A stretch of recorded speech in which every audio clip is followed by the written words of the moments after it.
역사죠.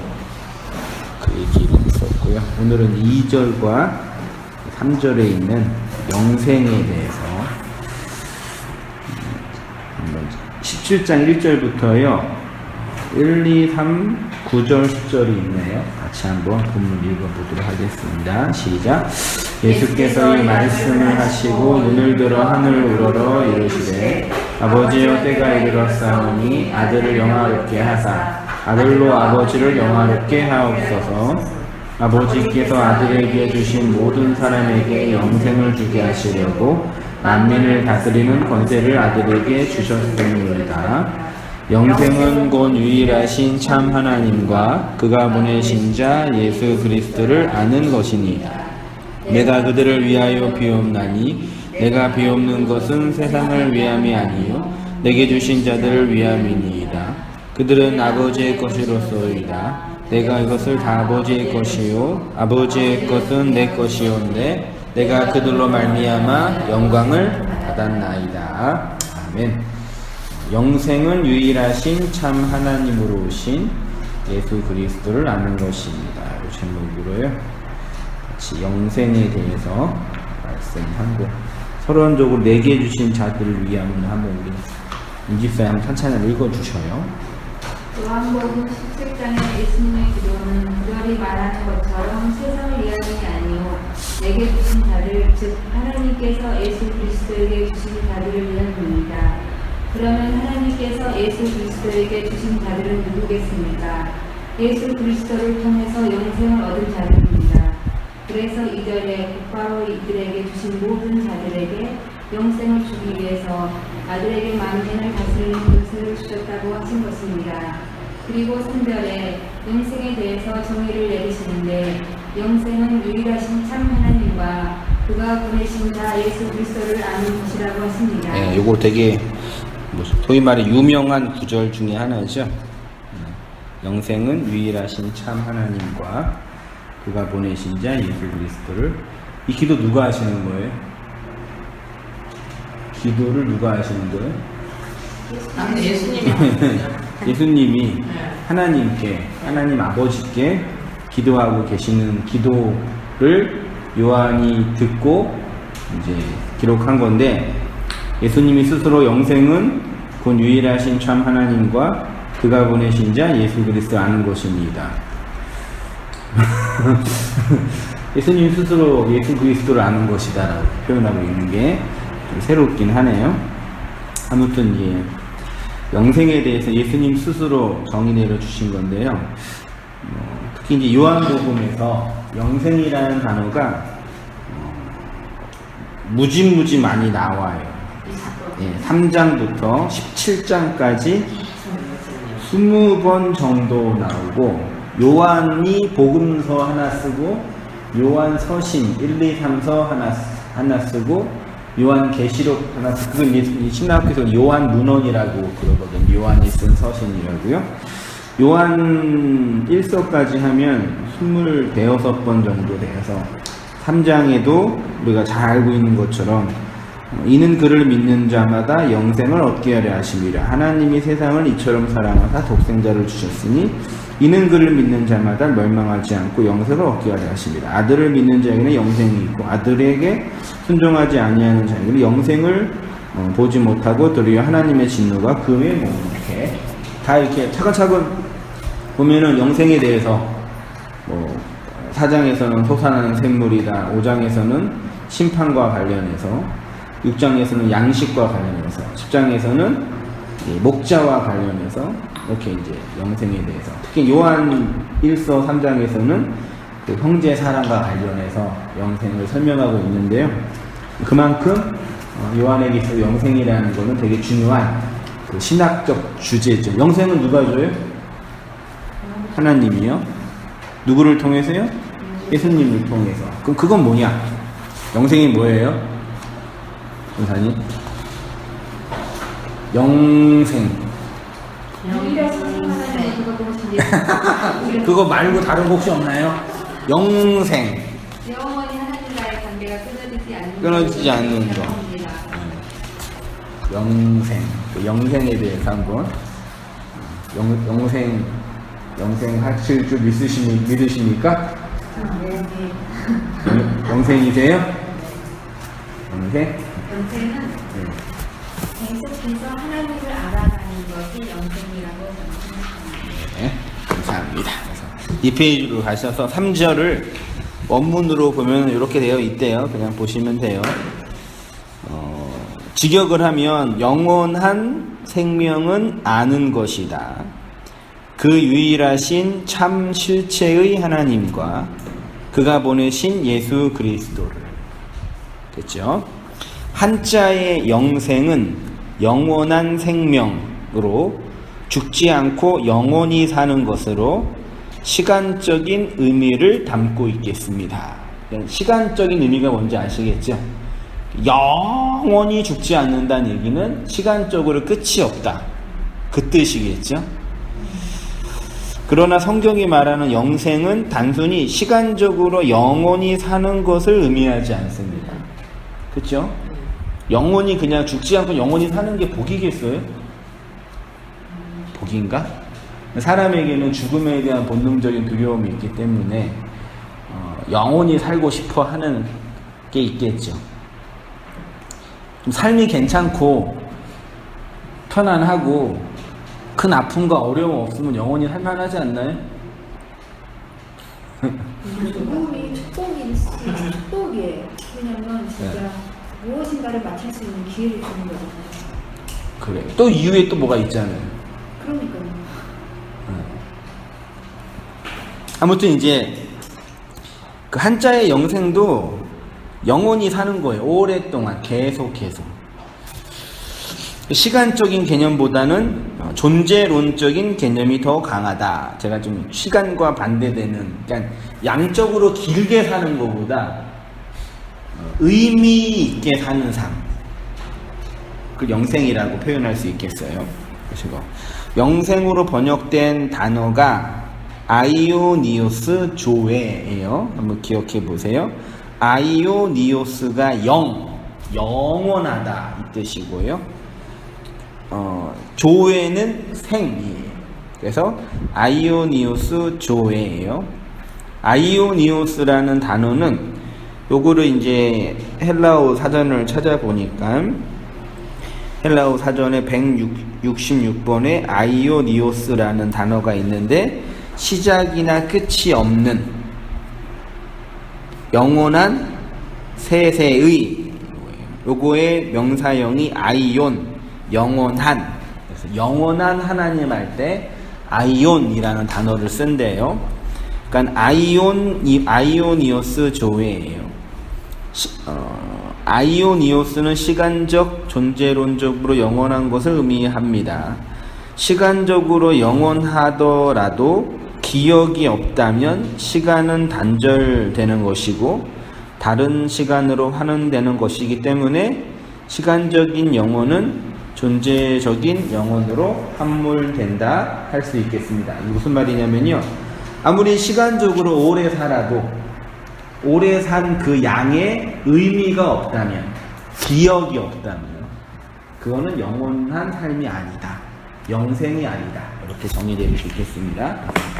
마태복음 18장 보시면 만일 내 손이나 내 발이 너를 범죄하게 하거든 찍어내 버리라. 장애인이나 다리 저는 자로 영생에 들어가는 것이 두 손과 두 발을 가지고 영원한 불에 던져지는 것보다 영원한 불이네요. 영원한 불이 뭘까요? 성령의 불이요? 성령의 불로 던져져요? 흔히 우리가 지옥의 공포와 두려움은 뭐예요? 사람들이 왜 지옥에 대한 공포와 두려움이 있죠? 왜 지옥을 무서워하죠? 힘들고 괴롭고 네. 우리가 상상하는 그런 지옥을 뭔가에 갇혀있지. 네. 그냥 고통과 아픔의 양도 문제지만 그것이 끝이 없다라는 게 계속 한다는 거죠. 그런 개념으로서의 영원한 불 이렇게 되어 있네요. 그들은 영벌에, 의인들은 영생에, 영벌과 영생을 대조하고 있네요. 이 생명이 나타내신 바 된지라. 이 영원한 생명을 우리가 보았고, 됐죠? 생으로 번역된 조에는 생명이란 뜻으로 성경에서 자주 사용되었습니다. 어떤 측면에서 조에 안에 영생이란 의미가 내포되어 있습니다. 왜냐하면 조에 자체가 하나님의 신적 생명을 의미하는 것으로 육체의 생명과 대조되는 초월적이고 영적이며 시공간의 제약을 갖지 않는 생명을 의미하기 때문입니다. 그러니까 사전을 보니까요, 그 조회라는 단어가 생명으로 번역된 것도 있고요, 또 영생으로도 번역된 거 있어요. 그러니까 그 아이오니오스 조회는 시간적으로 영원하다라는 의미가 강하게 있는데, 조회 안에는 하늘의 초월적인 그 생명에 대한 의미로서의 영생을 표현할 때가 많이 있는 거예요. 조회가 들어가면 시간이 안 들어간다는 거잖아요. 그렇죠. 그러니까 조회라는 단어 자체에 영생이라는 의미, 하나님이 우리에게 주시고자 하는 그 영생이라는 의미가 내포되어 있다는 얘기죠. 그러니까 기독교가 말하는 예수 그리스도가 우리에게 주는 생명 자체는 그냥 생명 자체 정도가 아니라 그것이 영생이다. 그걸 말씀드리고 싶은 거예요. 조회가 구약으로 가면 하야라는 동사로 번역이 됐대요. 하야가 무슨 뜻이냐면 살다, 생명을 유지하다 뜻이고요. 요거의 명사형이 하이예요. 여호와 하나님이 땅의 흙으로 사람을 지으시고 그 코에 생기를 그 코에 불어. 생 있죠, 생. 이게 하야예요, 하야. 사람이 뭐가 됐어요? 생영, 살아있는 영이 됐다. 생명이 살아있으려면 무엇을 해야 하냐면 호흡을 해야 돼요. 숨을 쉬어야 생명을 유지할 수 있어요. 하나님의 호흡을 영으로 받아야지만 진짜 호흡을 할 수 있는 생명이 되지요. 하나님의 호흡을 무엇으로 받냐? 하나님의 말씀을 받음으로 하나님의 호흡을 받는 거지요. 아몬의 아들 유다왕 요시야가 다스린 지 30년에 여호와의 말씀이 이번 주 설교 기억하시면 돼요. 말씀이 임하다가 뭐라고요? 말씀이 임하다가 말씀이 임하다가 히브리어로 하야예요. 하야. 이거를 단어로 쓰면은 해, 요드, 해예요. 여기 하야예요. 임하다. 근데 요거의 의미는 있다예요. 근데 이것이 그 여호와 하나님의 숨과 관련돼 있다고. 비동사라고 했잖아요. 네, 비동사라고 했잖아. 있다. 이것이 숨쉬다, 호흡을 주다에서 왔다고 했잖아요. 호흡과 관련이 있어요. 호흡이요. 근데 창세기 2장에서 그러니까 생명, 영생 조회가 말하는 하야는 이게 좀 죄송한데 히브리어로 이렇게 해서 이렇게 하는 거를 해라고 읽어요. 히브리어로. 근데 여기에 이렇게 해서 요거 틈이 있잖아요. 틈이 없이 내리는 게 있어요. 요거를 헤트라고 해요. 달라요. 이거는 호흡을 의미하고 이거는 생명을 의미해요. 근데 조회가 의미하는 단어는 이 헤트예요. 정신 차려보세요. 죄송한데. 그게 뭐냐면 이 하야는 있다, 이다, 존재하다, 호흡하다 그 뜻이고, 이 하야는 생명이 되다 그 뜻이에요. 그러니까 한글로 발음은 똑같은데 히브리어의 의미가 다른 거예요. 되셨죠? 그럼 보세요. 읽어보면서 정리해볼게요. 말씀이 임하다, 이거 하야예요. 제가 11번이라고 썼지요. 11번을 뒤에 3페이지 뒤에 보면은 하야가 되어 있는데 숫자가 1961번이죠. 근데 각주 9번에 2페이지 오른쪽에 하야는 2421번이죠. 모양은 거의 비슷하죠. 근데 찍고 있는 막혀 있는 거랑 안 막혀 있는 게 차이예요. 말씀이 임하는 것이 하야라고 했는데 히브리어 해는 숨, 호흡을 의미하고 3페이지로 왔어요. 헤트는 막혀 있는 거요. 생명을 의미합니다. 그러니까 하나님의 호흡이 들어가 그 생명 안에 하나님의 숨이 있으면 생명이 된다. 이렇게요. 그러니까 하나님의 호흡을 해 받아야지만 하나님의 생명, 헤트를 따라 살아갈 수 있다는 것이겠지요.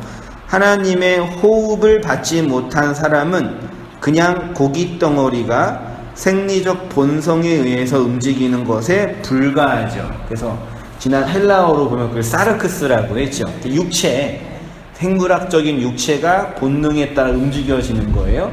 호프뉴마, 하나님의 그 영을 받지 못하면 그냥 살아있는 육체에 불과한 거죠.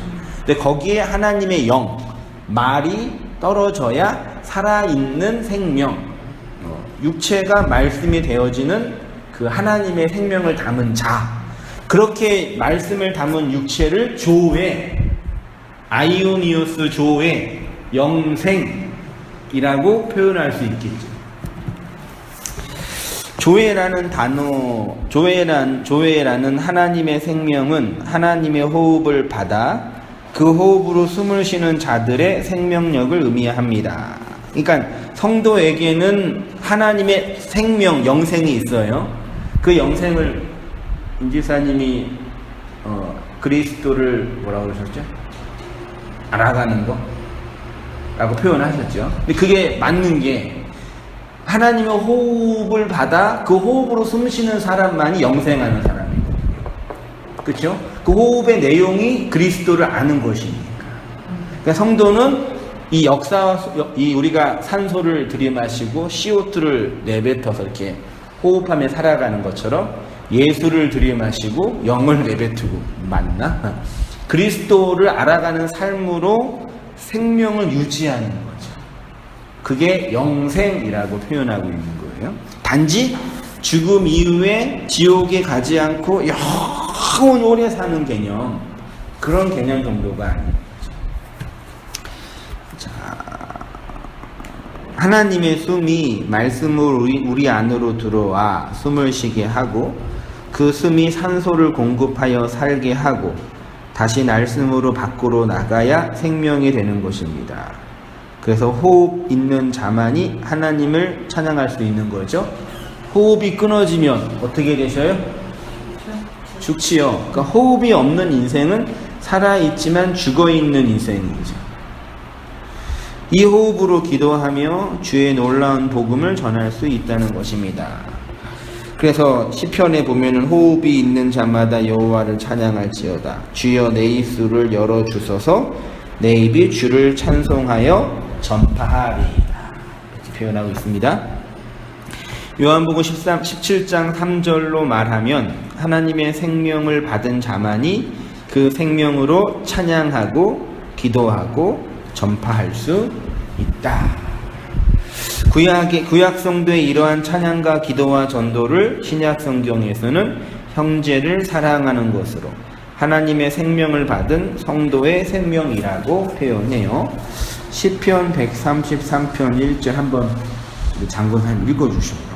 보라 형제가 연합하여 공동합니다. 지금에서 나고 아름다우고 머리에 있는 보배로운 기름이 수용 곧 아론의 수명에 흘러서 그 톱깃까지 내리고 할몬의 이슬이 쉬운 산들을 내린 가보다 거기서 여호와께서 운영하셨나니 곧 영생이요. 여기 시인이 고백하는 성도의 영생은 형제가 연합하여 동거하는 거죠. 그럼 여기에서 말하는 형제는 누구겠어요? 그렇죠. 그리스도 예수의 호흡을 받아 그 안에서 그 말로 그 진리로 연합하는 그 삶이 영생인 거죠. 그래서 그 연합 속에서 들숨과 날숨으로 생명을 들이마시고 진리를 쏟아내고 그렇게 살아가는 거죠. 그러니까 말하자면 인간이 태어나서 쏟아내는 거는 좋은 거예요, 나쁜 거예요? 아내가 맛있게 밥 해주고 열심히 먹으면 뭘로 쏟아내요? 좋은 걸로. 그러니까 그것이 그러니까 우리 몸에서 들어와서 우리 몸을 살게 하는데 갖고 나가는 건 배설물이잖아요. 그래서 사람이 적절하게 건강하려면 이 노폐물을 잘 이렇게 배설해야지 건강하다면서요. 그치요? 근데 인간이 내뱉는 노폐물 중에 말이라는 노폐물도 있어요. 말이 참 재미있는데 말 안 하면 사람 어떻게 돼요? 안 하면 님이 냄새. 무슨 말이세요 그게? 말 안 하면 한번 말을 하루 동안 한 번도 안 해본다.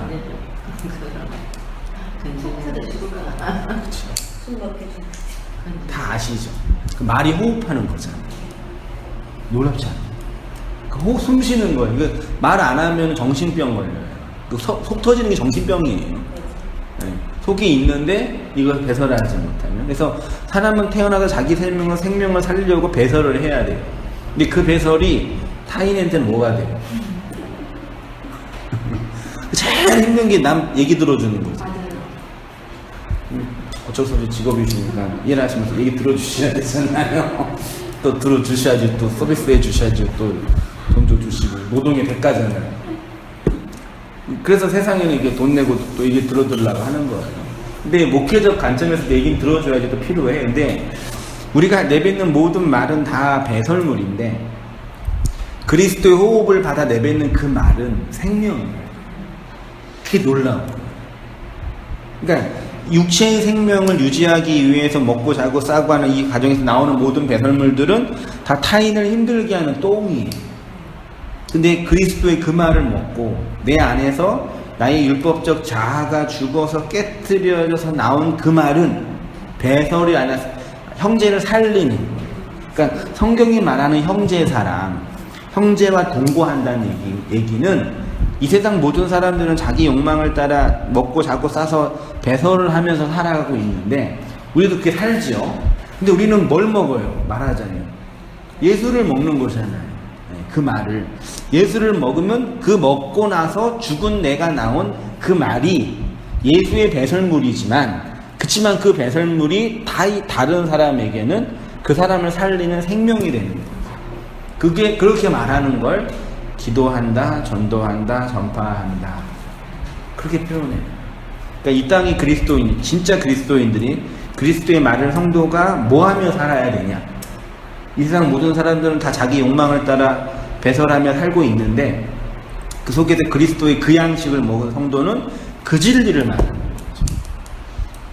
놀랍죠. 그렇게 해서 교회가 그 말을 건네주는 자. 근데 사람들이 교회 와서 말을 하는데 그리스도가 전해주는 그 말과 그 양식의 말이 아니라 자기 욕망의 배설만 해. 얘기를 이렇게 들어줄 때도 정말 그리스도의 그 말을 자기 고백으로 하는 얘기이지 아니면은 지 잘나서 잘난 척 하려고 하는 얘기이지. 예. 막 티가 나잖아요. 저는 목사니까 오늘 오신 성도님들 얘기를 들어주는 게 직업이니까 들어주는데 의외로 성도님들이 못 들어주시죠. 이분들은 뭐냐 이렇게 예, 저는 제 일이니까 또 들어주면서 또 이제 제가 또 이제 교화도 하고 교훈도 하고 말씀을 건네주는데 의외로 그게 이런 질서가 잘 안 잡히신 분들이 의외로 많더라고요. 자기 말만 하려고 하는 사람들이 내 말이지만 다른 사람을 살리는 그 생명의 말이어야 되죠. 그러려면 내가 내 안에서 그 진리를 깨트려주고 죽어져서 나온 그 생명이어야지 배설물이 안 되는 거죠. 그렇죠. 그 말로 풍성해지는 게 우리 인생이 그 영생이에요. 그게 교회. 사람들이 말을 할 때 네. 자기 개인사나 가정사나 남편에 있는 모든 그런 걸 말을 할 때 들어주는 것도 한계가 있잖아요. 그렇죠. 진짜. 근데 막 속이 붕붕붕해서 말을 못할 때가. 근데 이제 그렇게 하시는 분들은 주로 반복을 많이 하셔요. 그러니까 서로가 죽는 것 같아요. 네. 말을 하는 자도 죽고 네. 말을 듣고 있는 자도 좋고. 예. 말하시는 분은 배설을 하니까 좀 기분은 상쾌해지죠. 속이 시원하겠죠. 그거는 있어요. 네. 그래서 실제로 뭐 상담 같은 데 가서는 상담자들이 내담자들 얘기를 들어주잖아요. 우리가 그 상담을 듣는 거를 갖다 몇 년 동안 했어요. 그러셨어요? 아무튼 그런 얘기로 진리로 이렇게 교제하고 동거하며 세워가는 게 제가 생각하는 지역교회인데 그게 참 만만치 않아요, 진짜. 그래서 이제 말씀을 가르치고 교제를 나누고 말씀 나눈 모임들을 인도하는 리더의 어떤 신학적인 이해나 또 인간에 대한 이해나 이게 되게 필요해요. 그래서 잘 조정해주고 또 가르쳐주면서 그러니까 그 말씀을 듣고 말씀을 나눈다 하는 게 자기 인생사 속에 그게 고백이 아니라 자기 인생사 속에서 하나님의 말씀이 자기가 어떻게 되었으며 어떻게 그거를 갖다가 목도를 하고 어떻게 그게 완성이 되었는지 그게 이야기가 돼야 되는 거잖아요. 그치, 그게 호몰로기요거든요. 그러니까 근데 그게 자기 그냥 뭐 말씀하고는 뭐 이게 이거더라 저건 저거더라 뭐 그게 하니까요. 그 말씀을 안 듣는 거죠. 그리스도의 그 양식을 안 먹은 거죠. 본인은 말씀대로 산답하고 말씀 아니면 죽는다하고 그렇게 말해요. 지금도 그러실 거 아니에요. 그 이제 어떤 병적인 증상처럼 되어 있습니다. 아무튼 그렇게 우리는 모두 죄를 내뱉고 배설할 수밖에 없지만 그리스도의 그 말을 담아서 그 말로 영혼을 살리는 그게 전도인 거죠. 진짜 의미의 전도죠. 그게 그러면 그 물 주는 자들의 역할인가요? 물 주는 자를 해주는 거예요? 아볼로나 바울이랑 그렇죠. 물이 말씀이고 진리니까요. 진리를 건네주면 물을 건네주면 예수를 건네주면 그 마음으로 들어가면 그게 그 안에서 생명이 되는 거니까 언어라는 그 고백으로 흘러나오겠죠. 잉태된 생명의 언어로. 그 전에는 그렇게 해가지고 우리가 잘하게 하는 것까지만 우리 몫으로 하려는 욕심들이 막 있었잖아요. 지금은 그 말씀을 주님이 잘하게 하신다는 근데 어느 정도 이렇게 그러니까 말하자면 그 변호를 하자면 목회적인 어떤 뭐죠? 그 돌봄? 그러니까 남부 잘하게 하려면 이렇게 뭐 지탱하는 거 있잖아요. 뭐라 그러죠? 그 정도까지는 되지만 생명을 잘하게 하는 그 자체 생명력이지. 근데 목회를 하면서도 그 말씀 이제 성도들이 이제 저거를 하고 나누잖아요. 네. 나누면 이제 성도들에게 서로 이렇게 그 말씀을 가지고 나누잖아요. 그 나누면은 일반 성도나 그 말씀을 듣고 있는 목사님이나 그 성도가 고백할 때에 그거는 이렇고 그거는 이렇고 이렇다 이렇게 말을 해야 되는데 그거를 하고 그냥 듣기만 하고 있잖아. 그거는 이제 저기 너무 그건 아니잖아. 그런 이제 그 말씀을 전하는 그러니까 안에 말씀이 없으니까 그게 안 나온다. 리더가 바르게 이렇게 제시하거나 원리를 만들어내야 되는데 그 말씀 내용이 없으니까 예를 온 단계 와서 막 예배 끝나고 말씀을 나누는데 그러니까 설교 시간에 들었던 말씀이나 복음의 어떤 설교의 내용이나 말씀의 내용들을 말하지 않으면 서로 다 알아요. 딴 말하고 그 사람만 모르고 있는 거죠. 나중에 그런 분들은 다 힘들어 하시더라고요. 적응 못하시고. 그래서 교회를 한다는 게 함께 교회를 세워간다는 게 그런 그 진리의 이 말을 이렇게 하나로 이해하고 하나로 해석하는 그런 작업이고 생명력이다.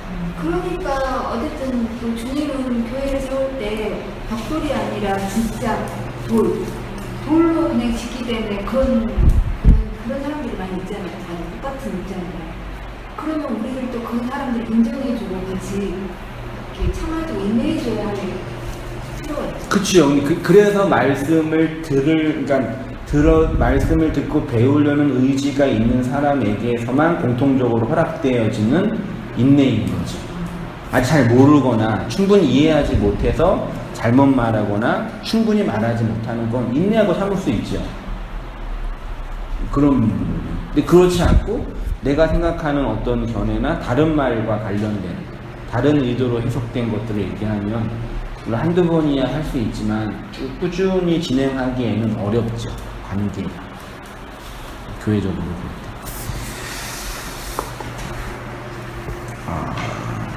그래서 이제 내가 그리스도와 함께 십자가에 못 박혔나니 그런즉 이제는 내가 사는 것이 아니요 오직 내 안에 그리스도가 사는 이 생명이에요. 영생이라고 표현할 수 있는 거죠. 육체 가운데 사는 것은 나를 사랑하사 나를 위하여 자기 자신을 버리신 하나님의 아들을 믿는 믿음 안에서 사는 것이다. 이 생명이 나타내신 바 된지라. 이 영원한 생명을 우리가 보았고 증언하여 너희에게 전하노니 이는 아버지와 함께 계시다가 우리에게 나타내신 바 되니시니. 그러니까 교회를 하면서 느끼는 건데 기독교라는 부분에서는 공통분모잖아요. 아무리 기복주의라 그러고 율법주의라고 신비주의라 그래도 그네들이 전하는 예수랑 울당교회가 전하는 예수가 다르나요?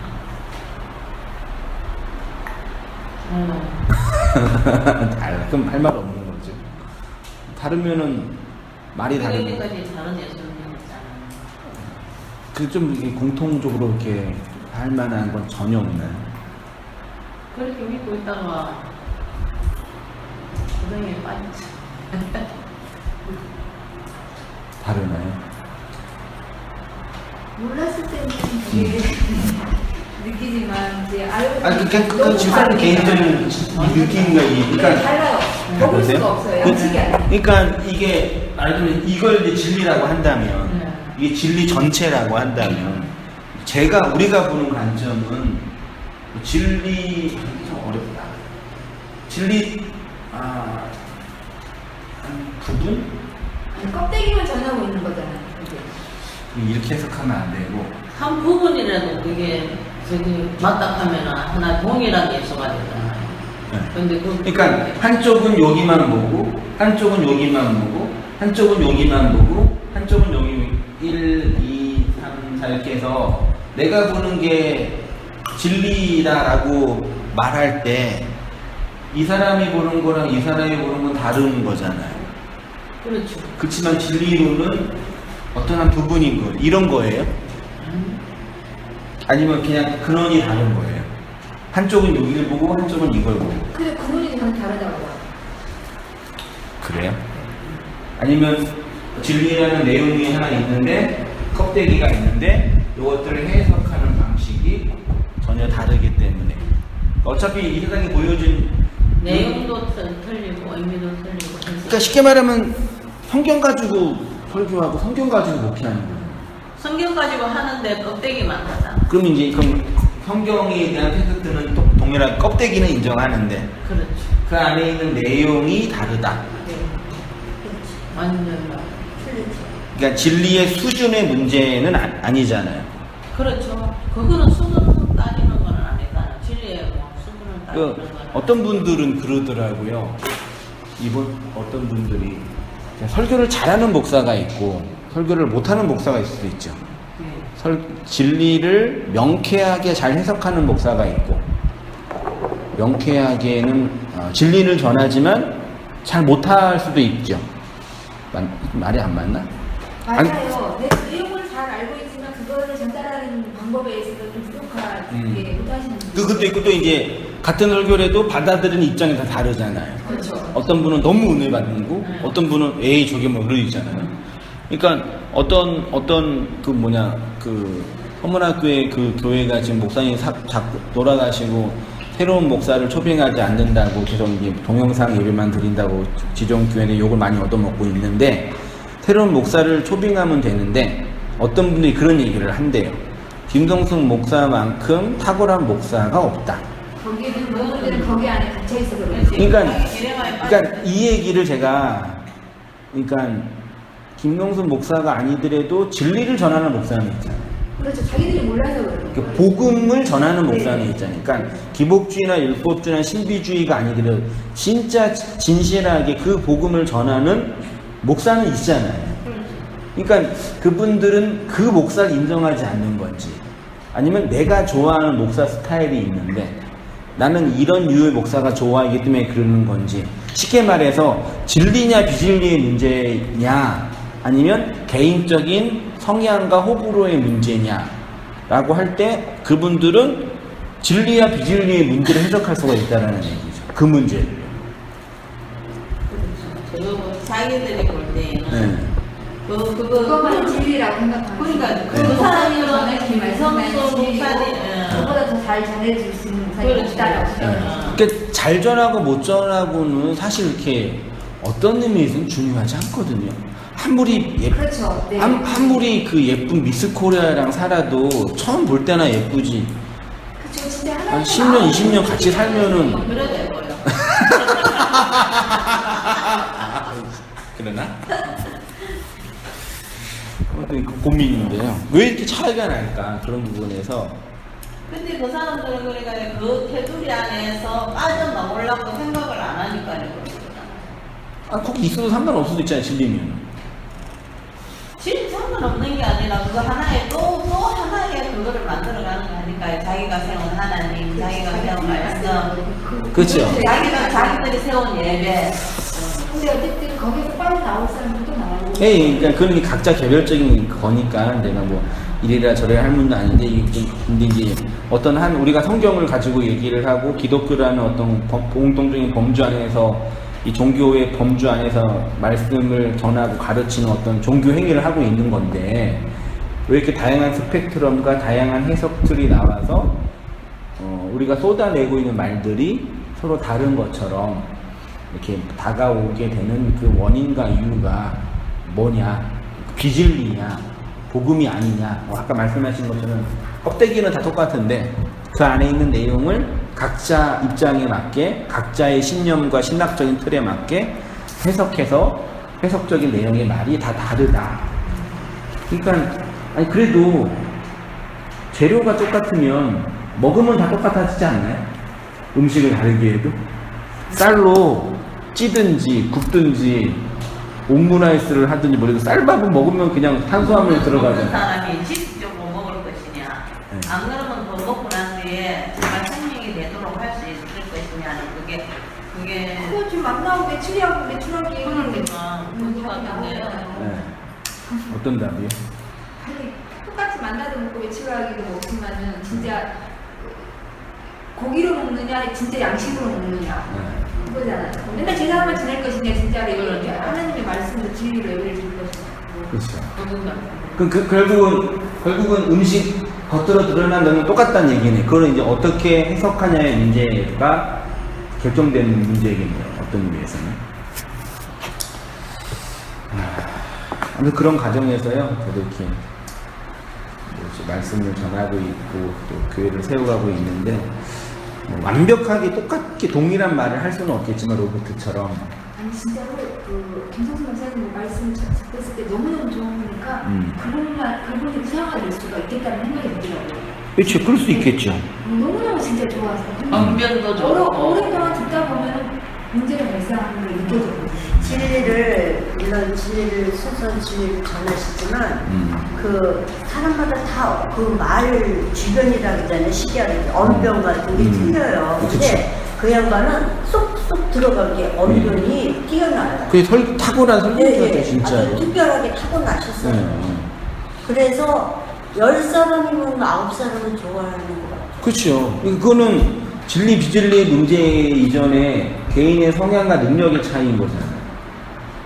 근데 그런 거에 굉장히 익숙한 사람들은 그 익숙한 그게 아니라 사람들은 나 맨 처음에 어떻게 들었냐면은 김성수 목사님 말씀을 들을 때에 이때까지 뭐 아가씨 때 그걸 좀 우리 목사님을 통해 가지고 공부를 조금 하기는 했어요. 아 그러네. 그때 들었던 게 이 사람이 다시 말하네. 그러고 난 뒤에 그러고 난 뒤에 저거 했는데 이때까지 그런 말은 내가 들어본 적은 없다. 그렇게 생각했는데 다시 그 사람은 이제 김성수 목사님 말씀을 들었는데 속 빠지기로 빠지더라고요. 아 그래. 맞아. 그래 맞아. 그런데 이제 그게 나하고 말씀하고 어쨌든 간에 그게 체험이 돼야 되잖아요. 삶이 그쵸. 돼야 되잖아요. 근데 삶이 되려고 그렇게 많이 이제 주님 기도도 하고 막 그렇게 하는데 뭐랄까 약간 건조하다고 해야 되나? 그 조금 약간 딱딱하고 건조한 것은 이미 하나님의 은혜가 그러니까 떠나갔다는 그렇게 되더라고요. 그렇게 되면서 말씀은 참 좋은데 그게 나와 하나가 되지 않고 삶에서 그게 안 되니까 그냥 머리로는 알겠더라고요. 아 그게 그렇구나, 그런 말씀이 그런 내용이 있구나, 그런 생각은 들 때가 있더라고요. 근데 이제 삶 속에서 내가 말씀 속에서 이제 하나님 이건 이렇게 들고 어떻게 해야 되나 이렇게 막 그럴 적에 막 속이 뒤집어질 때도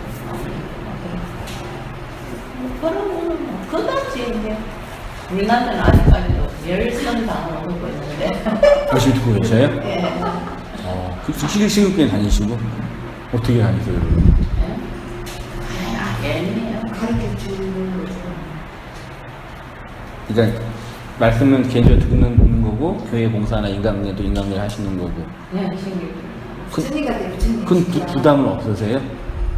뭐 자기 나름대로 약간 이제 저거는 있겠지만 이 사람은 모르겠어요. 이제. 성향이에요, 성향이에요. 그럼 김수현 선생님 잘 듣긴 듣는 거예요? 뭐 열성으로. 진리가 들어왔는데. 그게 일단 아침으로 막 듣고 막 이제 출근할 때 듣고. 그러니까요. 진리가 들어왔는데. 그러니까요. 그래서 제가 여쭤보는 거예요. 아니 집사님 그렇게 진리가 들었는데 어떻게 거기에서 그냥 그렇게 참고 있을 수가 있냐? 그러니까 들어왔는데. 너무 신기하다고. 그러면 여기에서는 그럼 뭐 하시는 거예요? 그냥 봉사하시는 거예요? 그러니까 그 사람은 그 사람 나름대로 이제 뭐를 하나. 어떤 체계가 풀러가는. 듣는 체계가 있고 이렇게 해석하는 체계가 있고 다양하게 있으실 거 아니까 그 체계에 대한 깊이는 뭐 저는 모르는데 이런 추론이 가능할 수 있는 거죠. 이제 그 사람의 이제 마음속은 이제 나도. 그렇죠. 진리가 정말 들어가서 그 존재와 본질에 대한 죽음과 깨어짐이 있어서 자기 모든 삶에 대한 해체가 경험 안 돼서 그러는 건 아니냐. 그냥 좋은 설교 잘하는 어떤 목사, 능력 있는 어떤 목사의 좋은 설교 듣고 난 또 여기서 교회 봉사하고 말씀 듣고 어떻게 그게 가능할까요? 설교 그러면 여기서는 거의 안 들으시는 거잖아요. 네, 그렇죠. 그게 근데 성격적인 것도 있어요. 그렇게 성품적으로? 이 사람이 성품이 다 이렇게 보듬어주고 이해해주고 착하시고 내생을 안 해요. 내생을. 나는 이때까지 내가 들어봤지. 우리 남편이 나한테 들어봤던 일은 없어요. 나는 부르륵 해가지고 팍 들어봤거든요. 자랑하지 말고 시간 경험을 하셔야 돼 정말. 되게 또 연구 과제 중에 하나네요. 연구 과제예요. 근데 이제 저는 이제 그렇게 생각하고 각자 나름대로. 아무튼 애정이 여기 있으신 거예요? 네. 애정이 많이 있으세요? 예, 좀 그게 그 있고. 애정이 인간적인- 남다른 우리가 신길교회 남다른 일이 좀 있어요. 그러니까 남다른 어떤 좀 깊은 애정이 있어요. 인생에 대한 어떤 관계나 예. 뭐 사업과 관련돼 있거나 뭐 그런 건 아니에요. 그런 건 아니고. 아마 다양한 분들이 이 계셔요. 사람은 한번 그거 하면은 네. 좀 뭐 그런 이게 뭐 덕을 벌린다든가 그런 성격은 아니래가지고. 되더라고요. 아무튼 뭐. 자, 영생은 하나님을 아는 것 보셔요. 이 영생에 대해서 요한은 유일하신 참 하나님과 그가 보내신 자 예수 그리스도를 아는 것이라고 합니다. 알다가 기노스코예요. 요거는 사물이나 타자를 이해하다, 인지하다, 체험하다, 경험하다, 동침하다 라는 뜻이고요. 특히 히브리인들에게 있어서 알다는 단순한 정보를 습득하는 차원이 아니라 존재에 대한 경험, 체험, 동질화 등을 전제로 합니다. 저는 이것을 마음이 되는 것이라고 하였습니다. 보는 것, 듣는 것, 생각하는 것은 우리 밖에서 일어나는 객관적인 사건에 대한 인식입니다. 하나님의 말씀을 아는 것도 내가 보고 듣고 생각하는 차원을 넘어 그 말씀이 내 마음이 되는 것이 야다, 기노스코라고 하였습니다. 영생은 아는 것입니다. 아는 것인데 무엇을 아는 것이냐면 유일하신 참 하나님과 그가 보내신 예수 그리스도를 아는 것인데 알매 대상이 두 개로 구분되는데 유일하신 참 하나님과 그가 보내신 예수 그리스도. 그러나 이것을 둘로 해석하기보다는 하나로 해석하는 것이 더 옳겠습니다. 어떻게 해요? 유일하신 참 하나님, 즉 그가 보내신 예수 그리스도를 아는 것. 됐죠? 달라요. 하나님을 알고 예수님을 아는 차원이 아니라 예수는 하나님이 보냈잖아요. 하나님이 보내신 그 예수를 통해서 하나님을 아는 거죠. 됐죠? 그게 영생이라고 되어 있어요. 유일하신 참 하나님을 원문으로 보면 모노스 알레티노스 데오스예요. 참으로 번역된 알레티노스는 진짜의, 진실의, 실제의 라는 뜻으로 예수님을 수식할 때 자주 사용된 단어. 나는 참 포도나무요, 나는 참 빛이요, 나는 참된 목자야 할 때 그 참이요. 특히 히브리서 8장 2절 보세요. 성소와 참 장막에서 섬기는 이시니라. 장막은 장막이지 참 장막은 뭘까요? 어쨌든 보이는 모형으로 주시고 네. 안 보이는 그걸 주셨기 때문에 참은 안 보이는 내용 장막을 얘기하고 네. 이 장막은 보이는 모형으로. 그렇죠. 그러니까 참이라는 단어 알레티노스가 가지고 있는 의미는 뭐냐면요. 진리의 반대가 뭐예요? 그거를 다른 말로 하면 거짓이죠. 그러면 거짓과 진리는 반대잖아요. 이걸 하나로 보면은 어떻게 해석할 수 있어요?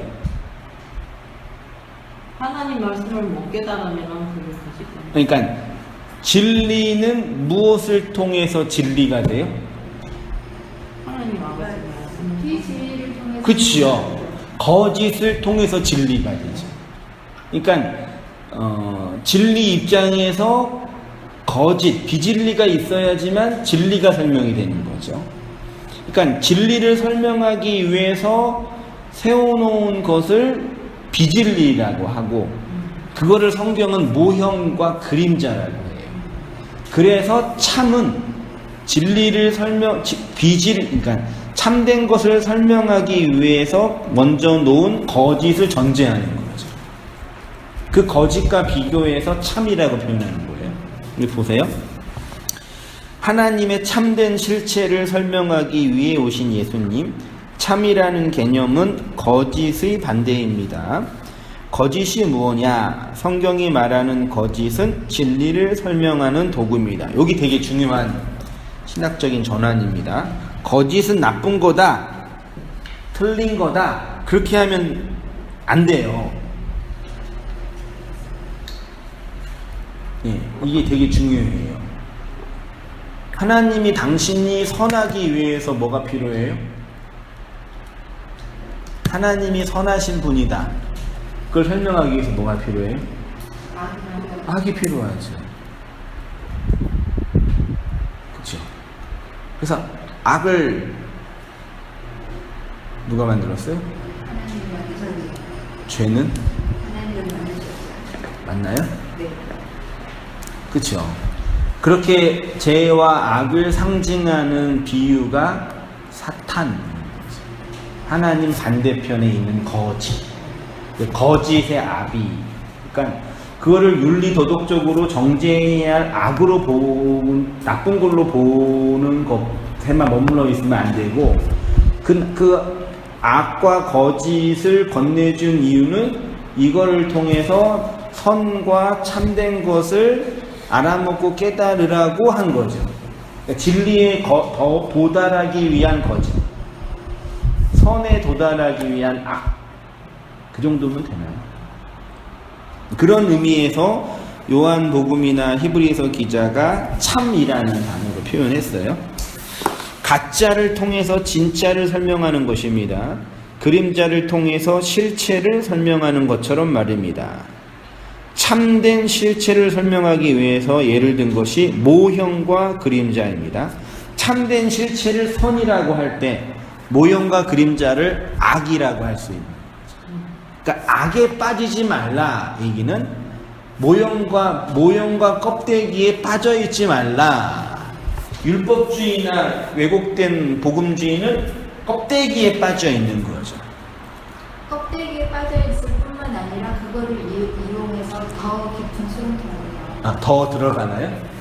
그러니까 껍데기를 준 이유는 안에 있는 내용물 먹으라고 준 건데 안에 있는 내용물에는 관심이 없고 껍데기에만 있는 거죠. 그거를 성경이 악이라 그러고 죄라 그러고 그거를 사탄이라 그러고 그렇게 표현하는 거죠. 구약에서 하나님의 참된 실체를 가르치기 위해서 여러 모형을 예로 들었습니다. 이런 것은 그 모형의 실체가 올 때 사라지게 되는 가짜라는 것입니다. 다시 말해서 하나님의 참된 실체를 설명하기 위해 모형으로 오신 이가 바로 육체로 오신 예수 그리스도라는 것입니다. 이 말은 예수 그리스도가 하나님이 아니다, 가짜다 그런 말이 아닙니다. 예수 그리스도의 본질은 뭐냐? 하나님의 참된 실체를 우리에게 가르치고 건네주기 위해 오신 분이란 뜻입니다. 쉽게 말해 말씀을 육체 안으로 가지고 오신 분입니다. 그래서 육체인 우리가 하나님의 그 말씀을 예수 그리스도를 통해서 받으면 육체로 오신 예수가 삭제되는 거죠. 아파트 분양하기 전에 뭐 지어요? 모델하우스 짓죠. 모델하우스는 실체를 설명하기 위한 모형이죠. 모형을 진짜처럼 지은 거죠. 그치만 가짜죠. 진짜 그러네요. 모델하우스는 진짜보다 좀 좋게 지어요. 진짜 더 좋게 짓죠. 가짜죠. 근데 가짜지만 그게 필요한 이유는 진짜를 설명하기 위한 모형이기 때문이죠. 그러면 아파트를 다 지으면 모델하우스는 어떻게 돼요? 없어지죠. 말하자면 예수님은 우리에게 하늘의 참된 실체를 우리에게 설명하기 위해 지은 그림자, 모델하우스죠. 모델하우스를 통해서 참된 실체를 알면 그 모델하우스는 무너지는 거죠. 그 육체로 오신 예수가 성전으로 무너져야지 참된 실체인 성전으로 들어가는 거죠. 그게 그림자예요. 그러니까 영생은 유일하신 참 하나님과 그러니까 하나님이 예수 그리스도를 모형으로 보내준 분이라는 걸 예수 그리스도의 그 실체를 통해서 아는 걸 영생이라고 하는 거죠. 됐죠? 이 참 중요한 진술인데 그 말을 제가 그래서 육체인 우리가 하나님의 그 말씀을 예수 그리스도를 통해서 받으면 육체로 오신 예수가 삭제된다는 것입니다. 그것이 바로 참된 실체가 나타날 때 그것의 모형과 그림자가 사라진다. 영생은 유일하신 참 하나님과 그가 보내신 예수 그리스도를 아는 것이라고 할 때 그 알의 대상은 뭐냐? 단순히 문자적으로 하나님을 알고 예수님을 아는 것 정도가 아닙니다. 그것은 예수 그리스도가 하나님의 참된 실체를 설명하기 위해 오신 모형이고 그림자라는 사실을 아는 것이어야 합니다. 예수님을 믿는다. 예수님을 사랑한다. 예수님을 의지한다라는 개념이 여기에 내포되어 있어야죠. 성경은 그래서 예수님을 독생하신 하나님이라고 합니다. 독생하시니 모노게네스 많이 들어보셨죠? 하나를 가진 분, 하나로 오신 분, 유일하신 분, 하나님의 그 생명을 담은 유일한 분. 그래서 이 독자로 오신 예수가 죽어야지만 유일하신 하나님의 실체가 드러나고 계시되는 거죠. 다시 말해 예수님이 내 안에서 하나님의 독자로 죽어야 그 독생자의 죽음으로 하나님의 실체가 드러나고 계시되고 완성이 된다는 거죠. 그것이 바로 하나님의 말씀이 임하여 하나님의 마음으로 살아가는 육체 말씀으로 성도 인생인 것입니다. 예수님이 참된 자라는 것이 바로 이런 의미입니다. 또 아는 것은 하나님의 아들이 이르러 우리에게 지각을 주사 우리로 참된 자를 알게 하신 것과 또한 우리가 참된 자 곧 그의 아들 예수 그리스도 안에 있는 것이니 그는 참 하나님이요 영생이시니라. 그래서 반드시 그 예수는 반드시 죽어서 삭제돼야죠. 모델하우스가 부서져야죠. 그래야지. 보통 건물 다 지을 때 부시나요? 아니면 모델하우스 먼저 부시나요? 모델하우스 먼저 부시고 짓나요? 그건 중요하지 않는데. 모델하우스 나라는 거막땅 파고 막 다 짓고 모델하우스는 부시잖아요. 다 보시죠. 그렇죠. 적절한 완벽하게 되진 않겠지만 육체로 오신 예수가 십자가에서 죽고 삭제되어야 그리스도의 영으로 우리에게 다시 오실 하나님의 참된 실체, 그렇게 구약에 예언된 그 예표된 하나님의 실체가 우리 안에서 생명이 된다. 예수가 성전으로 하나님의 그 나라를 설명한 모델하우스로 무너져야지 참된 성전이 내 안에서 나로 세워지는 차원이 되겠죠. 그것을 알다, 기노스코라는 단어로 설명합니다. 그래서 바울은 자신의 인생의 최고의 가치를 그리스도를 아는 것이라고 했습니다. 그러나 무엇이든지 내게 유익하던 것을 내가 그리스도를 위하여 다 해로 여길 뿐더러 또한 모든 것을 해로 여기는 내 주 그리스도 예수를 아는 지식이 가장 고상하기 때문이라. 내가 그를 위하여 모든 것을 잃어버리고 배설물로 여김은 그리스도를 얻고 그 안에서 발견되려 함이니. 그쵸? 그리스도를 아는 지식인데 그리스도가 왜 중요하냐? 그리스도를 통해서 내가 어떠한 존재인지가 드러나는 거니까요. 그 안에서 발견되려 함이니 내가 가진 의는 율법에서 난 것이 아니요 오직 그리스도를 믿는 믿음으로 말미암은 것이니 곧 믿음으로 하나님께로 난 이렇게 그리스도를 아는 알므로 살아가는 성도의 삶인 거죠. 네, 한번까지 했습니다. 우리 진짜 이 빌립보서 3장 7절 그 사도 바울의 글인데 이 고백을 하는 게요. 네. 진짜 힘들다는 거예요. 그리고 지금 이렇게 계속 이런 식으로 계속 가는 자체가요. 고난인 거예요. 그렇죠. 모든 것을 잃어버리는.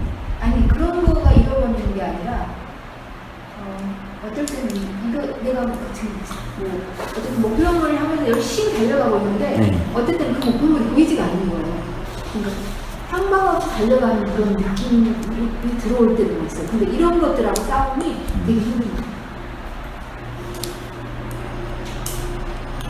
지금 저희가 이렇게 공부를 계속 하잖아요. 예수 그리스도에 대해서 공부를 계속 하고 있는데 어떨 때 가끔 이런 게 의미 없이 느껴질 때가 있다고 잠시 들어옵니다. 힘들어서요? 글쎄 그런 건 아닌 것 같은데요. 계속해서 제가 달려가고 있거든요. 말씀 듣고 말씀 읽고 말씀 듣고 예배 드리고 막 이런 식으로 계속 내 생각을 모두 다 그 하나님을 향해서 가고 있는 그런 자체가 어떨 때는 갑자기 놓고 싶은 그런 거 있고 그런 생각들이 들어올 때 굉장히 그게 힘들어요.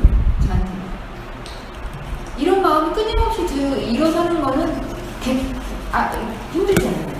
지금 여기 본문에도 드러나는 것처럼 이렇게 고백한다는 것은 이분이 계속해서 이렇게만 해왔을까?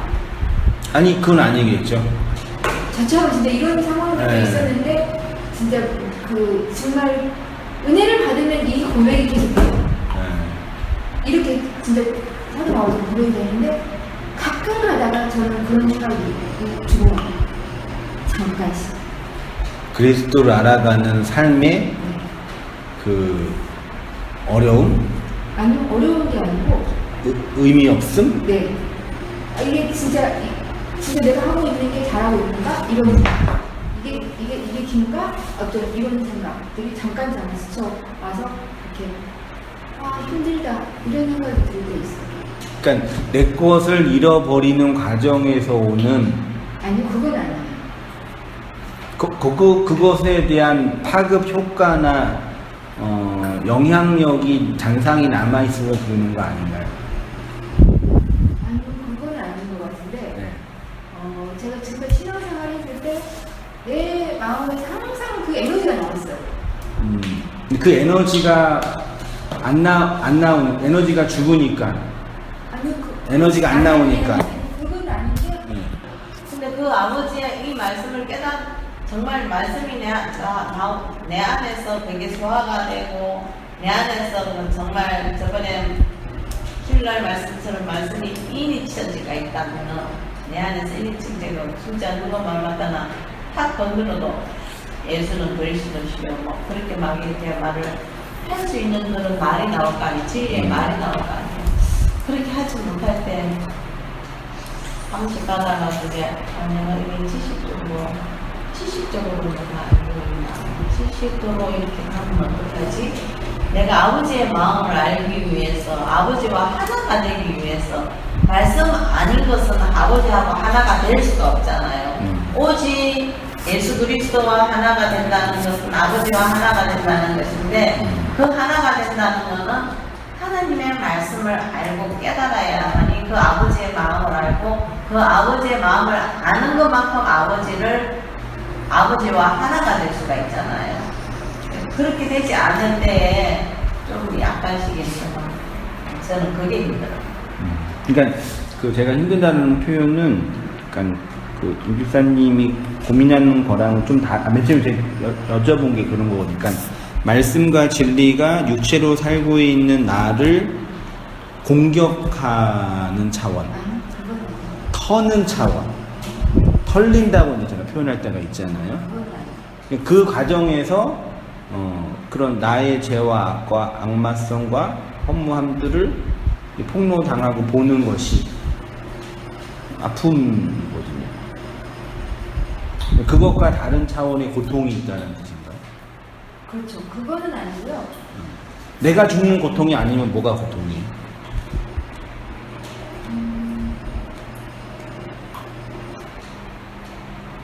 지금 그러니까 우리가 지금 예수 그리스도를 향해서 막 알려고 하는 게 지금 달려가고 있는 거잖아요. 라고 표현을 하는 거잖아요. 그렇죠. 하는 것을. 근데 그렇게 달려가고